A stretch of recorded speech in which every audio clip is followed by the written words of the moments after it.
Halo, assalamualaikum warahmatullahi wabarakatuh. Perkenalkan, nama saya Muhammad Ilham. Jadi kali ini saya akan memprediksi kasus harian COVID di Jawa Barat dengan metode forecasting di RapidMiner.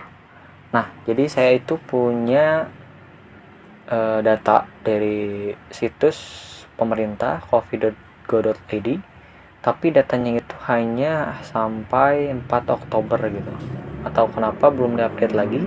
Jadi saya akan pakai data tersebut untuk memprediksi tanggal 5 Oktober. Nah, pertama-tama saya klasifikasikan dulu ya. Saya buat menjadi dua bagian gitu. Yang pertama ini dari 30 Juni sampai dengan 30 September saya buat menjadi data training gitu. Lalu untuk 1 sampai 4 Oktober ini akan menjadi data testing. Nah, 5 Oktober ini nantinya akan kita prediksi nih berapa kasus yang akan terjadi di Jawa Barat ini gitu. Langsung saja kita buka RapidMiner-nya. Lalu kita inputkan dulu nih. Kita masukkan dulu datanya ya. Data tadi ini kita namakan data training, yang nggak pusing. Yang kedua ada data testing. Data training kita masukkan.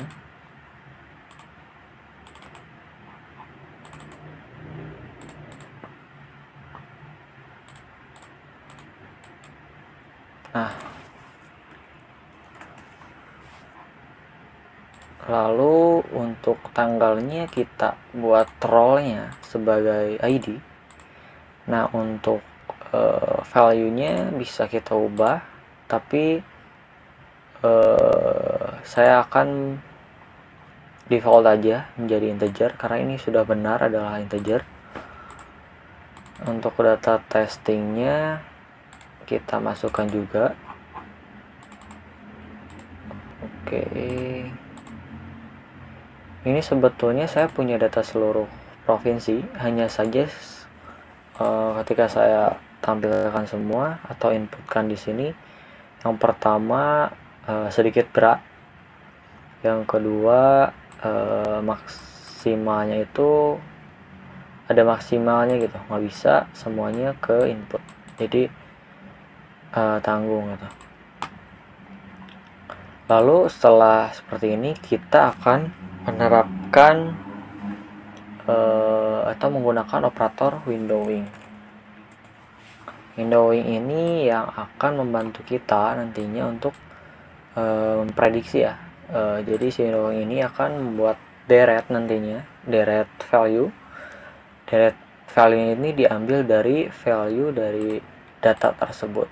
Contoh misal kita akan memprediksi tanggal 5, otomatis nanti ada beberapa deret di belakangnya yang akan menjadikan prediksi gitu, membantu dalam prediksi. Dia akan membawa data dari tanggal-tanggal sebelumnya sesuai yang kita inputkan. Misalkan 3 hari sebelumnya akan ada, berarti dari tanggal 2, tanggal 3 dan tanggal 4 ini akan menjadi deret gitu. Kita langsung saja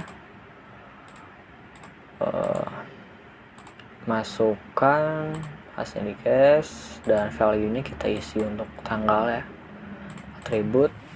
Nah, ini yang saya maksud deret tadi, Indonesia-nya mau berapa gitu.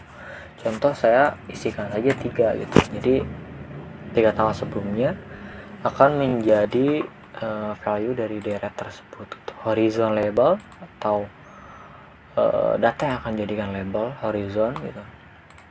Kita isikan value-nya. Untuk data testing sama ya. Ini samakan, hanya saja horizon label kita nggak perlu isi ya. Nanti untuk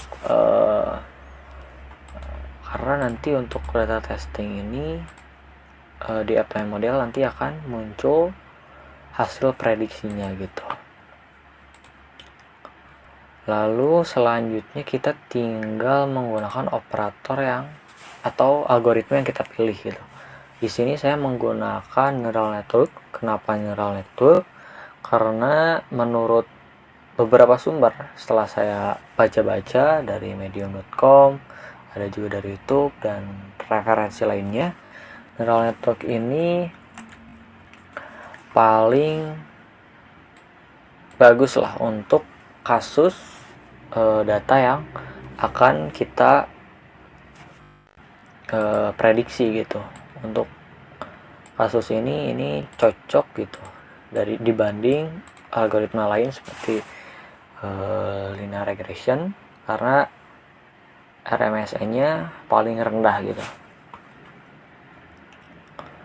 Lalu ini kita akan isikan hidden layernya mau berapa gitu. Hidden layernya kita coba isikan saja ya 4 gitu.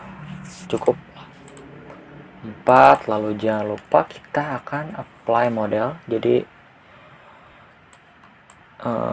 ini kita inputkan mode ke mode. Lalu ini data testing kita juga inputkan ya, jangan lupa. Setelah seperti ini kita coba running. Ini sudah berhasil ya. Last kasus prediksi sudah keluar.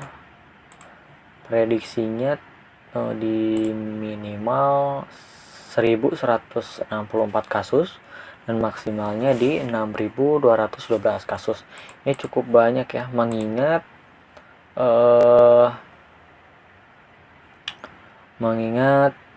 ini kasus harian COVID menurun ya. Ini cukup selisih, tapi ada banyak kemungkinan. Mungkin saja dari data yang kurang lengkap, atau mungkin kurang akurat datanya. Saya kurang tahu karena ini data saya ambil dari covid.go.id ya. Mungkin saja karena data bulan-bulan sebelumnya itu seperti bulan Juni, Juli, dan Agustus itu kan lagi naik-naiknya COVID, dan datanya itu kalau dilihat dari sini cukup banyak ya, ada sampai 10.000, 11.000. Ini juga sangat berpengaruh terhadap hasil prediksi ya. Kita lihat visualisasinya. Ini naik ya.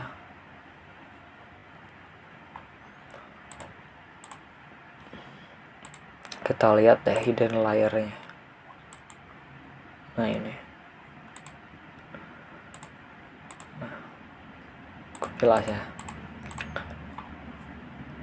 Jadi mungkin sekian dari saya. Untuk hasilnya adalah sebagai berikut. Kita mendapatkan hasil 6212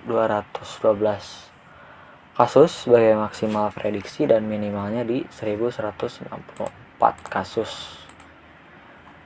Assalamualaikum warahmatullahi wabarakatuh.